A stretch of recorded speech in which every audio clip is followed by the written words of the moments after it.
Tonight, from Hollywood, the Barbara Stanwyck Show.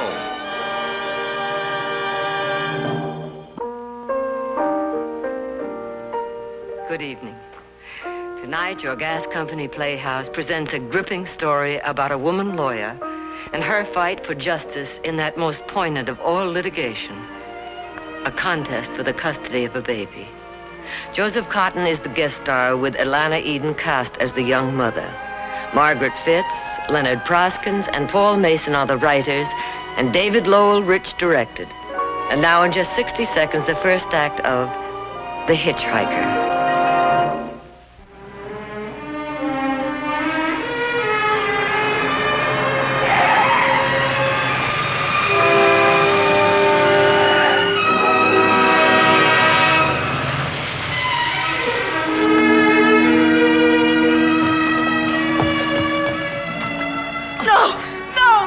We only want to help you. Can we call somebody for you? Why don't we take her home? We're almost there. Now, Maggie, just a minute. Well, we can't just let her lie here. Could you stand if we helped you? Try.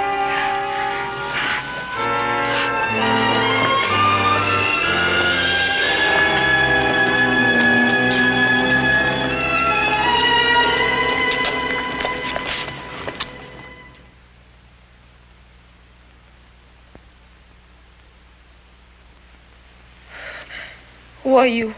I'm Maggie McClay. Now, you just rest quietly. The doctor will be here in a few minutes. My baby. Where is he? He's right there.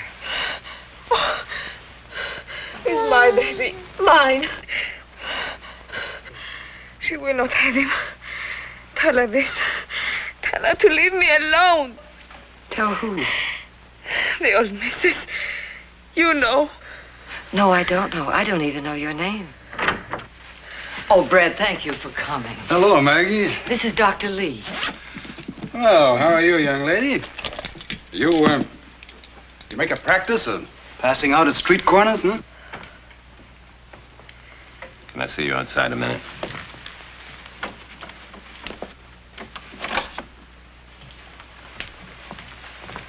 You know that girl is Maggie? No, she won't tell me her name, but there's something strange about her. There certainly is. You know how much is in here? 62 cents.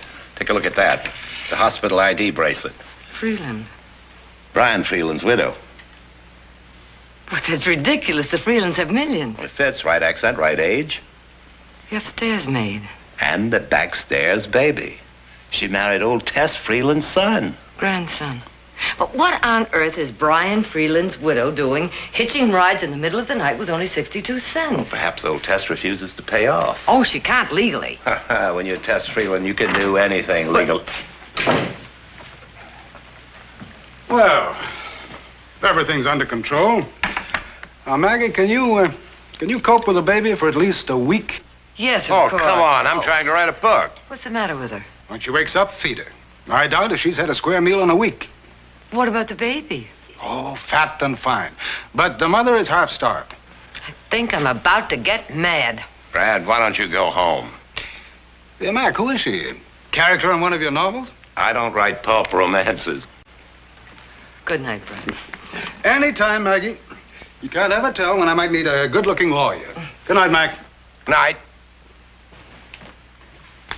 Half-starved. How does Tess Freeland sleep at night? Oh, Tess Freeland's a villain, huh? In there before Brad came, the girl said to me, "Tell the old missus to leave me alone. Tell her she can't have my baby." She said that? Well, words to that effect. I didn't know what she was talking about at the time, but I do now. She's been in hiding. She's scared. Of Tess Freeland? Of course. Well, maybe she's right. If I had something that Tess Freeland wanted, I'd be scared, too. Hello. How are you feeling? Very well, thank you. Dr. Lee says you're strong enough to talk. Talk? Oh, for a start, we'd like to know your name. Anna. Anna what? Anna Vondra. Anna, this is silly. We know who you are. Why do you have me here for 2 nights? Does she pay you? If you mean Mrs. Freeland, no. We have you here because we want to help you. Why? Because you need it. You cannot help me. Well, I've already made a beginning. Did you know that Mrs. Freeland is bringing an action to gain custody of your baby? I know that. Is that why you ran away? You didn't run very far. I had no money. Couldn't you find a job? I was afraid to try. I saw a few things. My baby was never hungry. The old woman thinks I'm not fit. Therefore, she will take him away from me. No one can take him from you except for cause. She will make a cause. She's rich. In this country, that's not enough. Anna, where were you born? Czechoslovakia. Didn't I read something about your coming from Germany? Germany? Never mind. It's easy enough to check. I went to Germany from Czechoslovakia. Anna, you realize that anything you can tell us about yourself, your past life... There's nothing to tell. It's not of your business. My sentiments exactly. Well, Anna, all this is silly. Now, you were born in Czechoslovakia. My father had a shop. He sold antiques. He was a gentle, kind man. When the communists came, they took everything he had. Everything. They had the power to do it, and so they did it. The old woman, she has the power to do it also, and she's going to use it as she wishes. But she has the power to do good, too. Now, her fund, the Freeland Fund, that brought you over here, didn't it? Why don't you let me alone?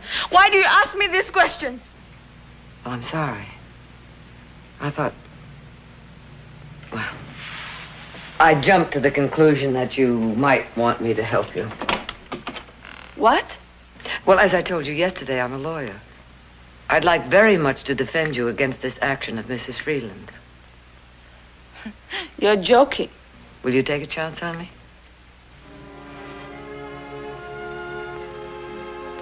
It is you who are taking the chance.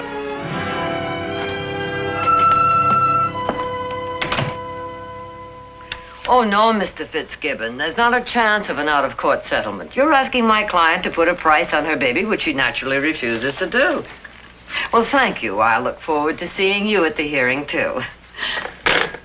And licking the pants off you. Tess Freeland's attorney? Uh-huh. Well, I think it's all set. Of course. Did you think I changed my mind? Change it? You're not even using it, darling. This girl has hooked you by appealing to your emotions. Your generosity, your divine compassion, all these things I love in you. But they don't take the place of common sense. You don't like Anna, do you? No. She's cold, she's hard, she's evasive. But she's devoted to that baby.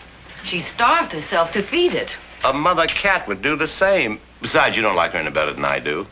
Well, this isn't a charm contest. It's a matter of simple justice. As a matter of simple justice, wouldn't the child be better off with old Tess? Why? Because of her millions? She's got more than millions. She's got integrity. Maggie, I just don't trust that girl.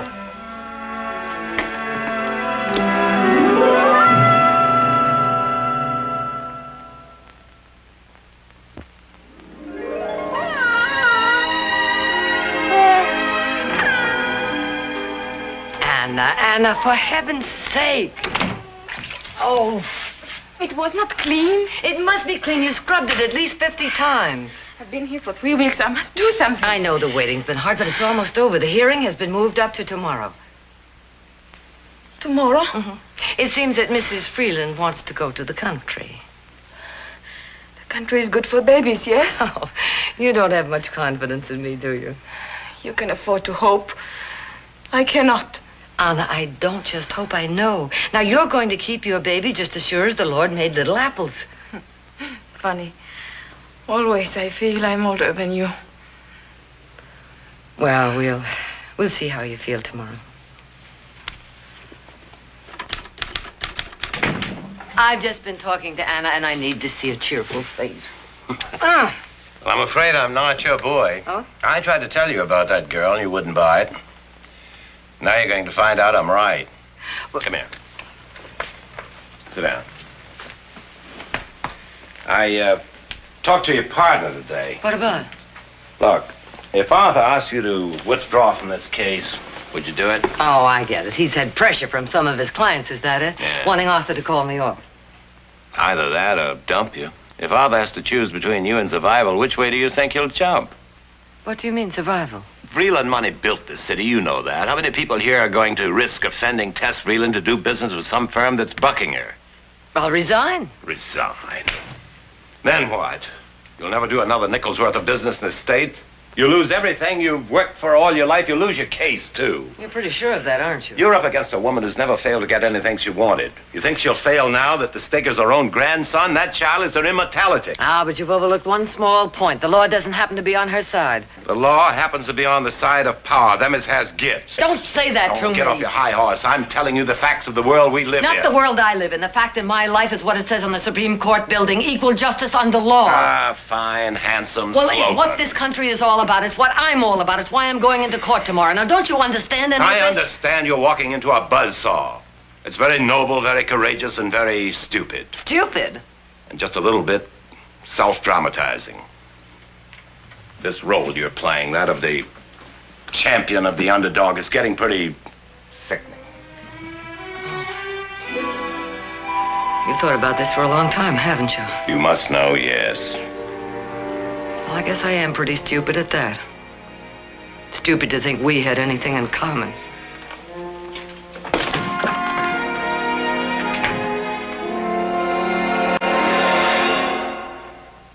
The petitioner in this case, Mrs. Teresa Freeland, is suing for the custody of the minor child, her great-grandson, Brian Freeland, Jr. This action is being defended by Mrs. Anna Vondra Freeland, the mother of the child. At the request of both parties, it will be heard in chambers.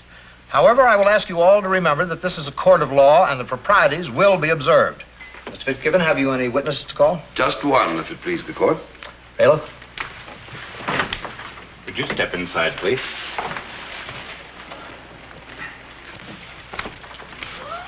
No. This way, please. Do you solemnly swear the testimony you will give is the truth, the whole truth, nothing but the truth, so help you God? Yeah, I do. Be seated, please. Will you tell the court your name and occupation? My name is Bertha Schilling. I'm housekeeper in the Hotel Reisenach in Berlin. That's West Berlin? Yeah. And it was at the Hotel Reisenach that you knew this young woman who now calls herself Anna Freeland. She was Frau Gerhardt then. She was married? To Herr Gerhardt. He was a salesman, often traveling between East and West. That's East Berlin and West Berlin. One time from his traveling he did not return. The police came to question. Anna, Frau Gerhardt, was much afraid. The communists had taken her husband, and perhaps they would take her too.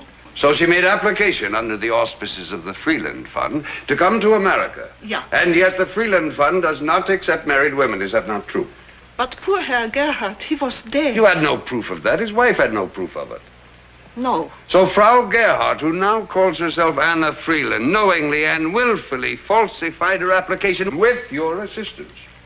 And not content with having lied and cheated her way into this country, into the very home of her benefactress, Mrs. Teresa Freeland, she then knowingly and willfully contracted a bigamous marriage with Mrs. Freeland's grandson, Brian.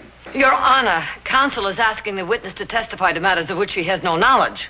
Your objection is sustained. And I further object to counsel's attempt to blacken the character of my client on the words of a witness vouched for only by Mrs. Freeland's money. Your Honor. Mrs. McClay, you are out of order, as you well know.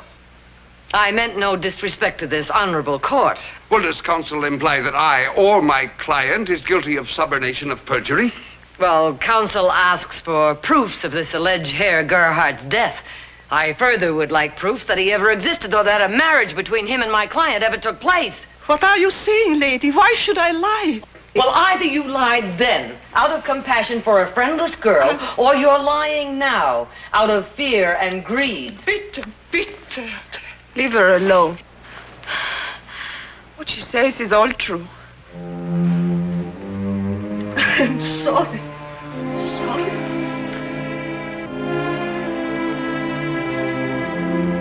Since it is nearing 4 o'clock, I will adjourn this hearing until 9 o'clock tomorrow morning.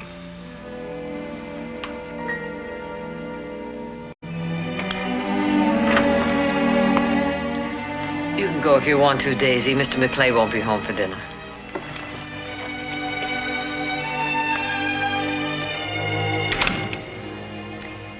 I'm sure you understand my reasons for withdrawing from this case.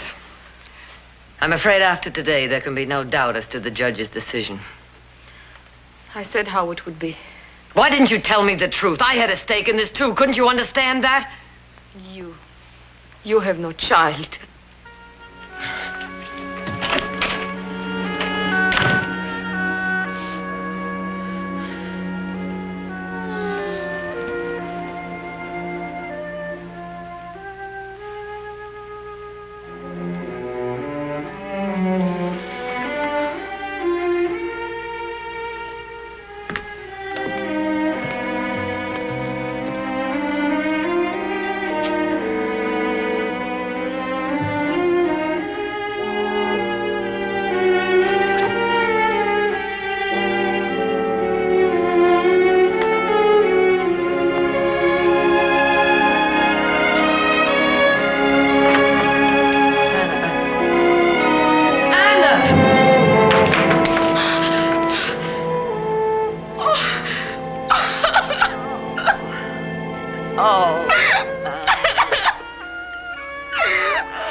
My dear Maggie, do forgive the lateness of the hour.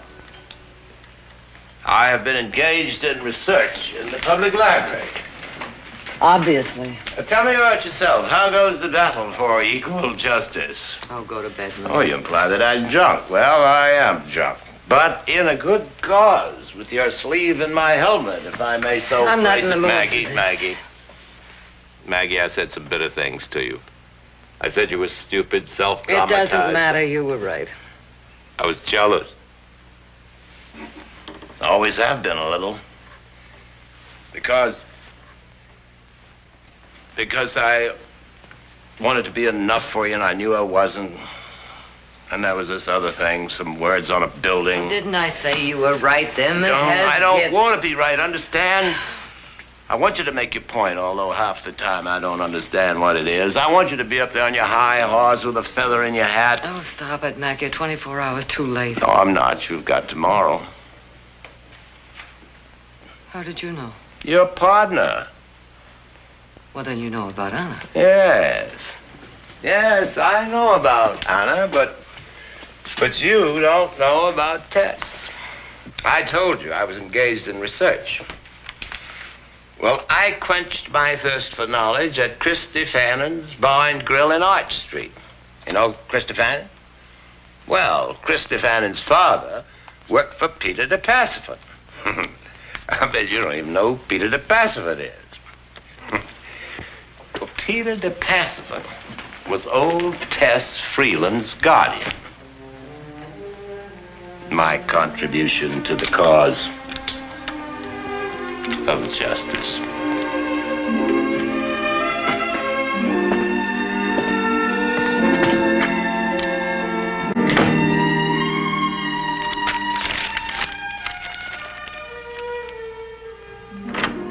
The issue before Your Honor is very clear. On the one hand, you have this girl, Anna Gerhardt, an alien, a perjurer, a bigamist. The bigamy is only presumptive. I stand corrected. A girl who has neither family, friends, property, nor prospects. On the other hand, you have this woman, wealthy, magnanimous, universally respected. Now, which of these two is better fitted for the sacred responsibility of rearing a child? Which has more to give of honor, of character, of material advantages? Your Honor, it's as simple as that. Mrs. McClay, have you any remarks to make before hearing the judgment of this court? Your Honor, counsel has stated the case with his customary precision. On the one hand, this girl, Anna Freeland, an alien, yes. But here in America, everyone's family tree begins with an alien. I believe Your Honor's own father was born in Lithuania. A perjurer? Yes. At that time, a girl of 19 who had lost father, home, husband, who had never known what it was to live without fear. Now, how many of us in her place would hesitate to grasp any hand that was offered, meet any terms, run any risks? You didn't hesitate, did you, Mrs. Freeland? And you were only 17. Your Honor, I feel that I must object. None of this Your is relevant. Honor, please, before you rule, may I speak as a woman, relevant or not? Any breakup in family relations is painful enough, but if I cannot plead for my client, A mother may lose her child. Proceed. Thank you. You were just 17, Mrs. Freeland. Most of your childhood had been spent in the company of servants, and after that it was one fashionable boarding school after another. And at Christmas and holidays, when the other girls returned to their homes and families, you traveled with a paid companion. And then you met Charlie Hayswell. He was just 20, gentle, kind, and he was the first person who ever loved you. His father was your guardian's coachman. Now, nobody suspected that there was anything between you. That is, until you ran away together to be married. On your marriage certificate, you gave your age as 21. It was a little thing, wasn't it? You would have done more, much more. Like Anna, you had to grasp at your chance for happiness. Surely counsel is not attempting to draw a comparison between Why the not? youthful... Both are perjurers in the eyes of the law. Now, Anna may have committed bigamy, but Mrs. Freeland lived with a man for 3 weeks who was not legally her husband. Your Honor, is it necessary that my client be subjected to this? Mr. Fitzgibbons, sit down and don't interrupt again. Thank you. Mrs. Freeland's marriage was annulled on the grounds that it had been fraudulently obtained.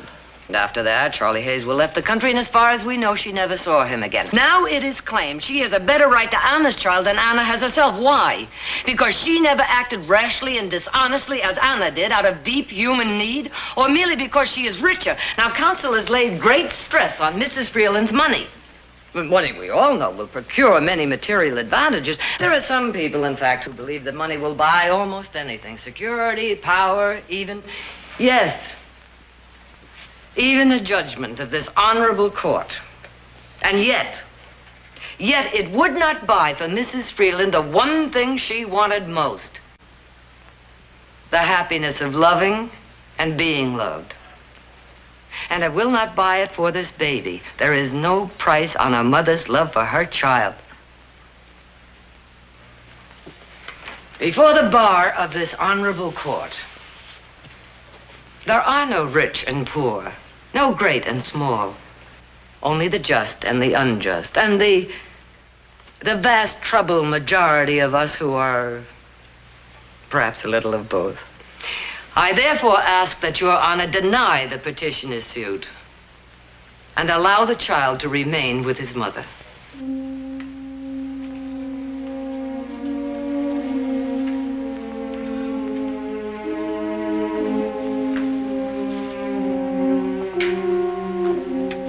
The suit of the petitioner, Mrs. Teresa Freeland, is denied. The child will remain in the custody of its mother.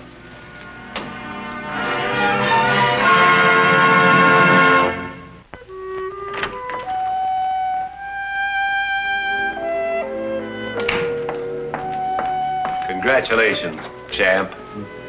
Thank you, darling. Can I help you? Yeah. Would you like to hold it?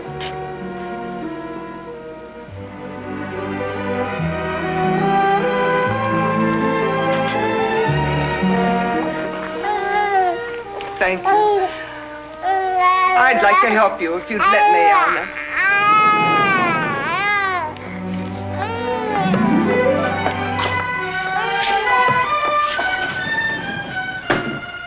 What did it say on that billing?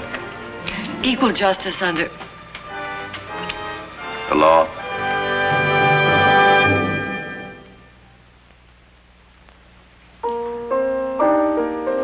There's an old saying in Hollywood, beware of dogs and babies. They'll steal the picture every time. Now, take that baby tonight. Picture thief, if ever I saw one. We managed to keep him in his place, but it was a hard fight. Join us again next week.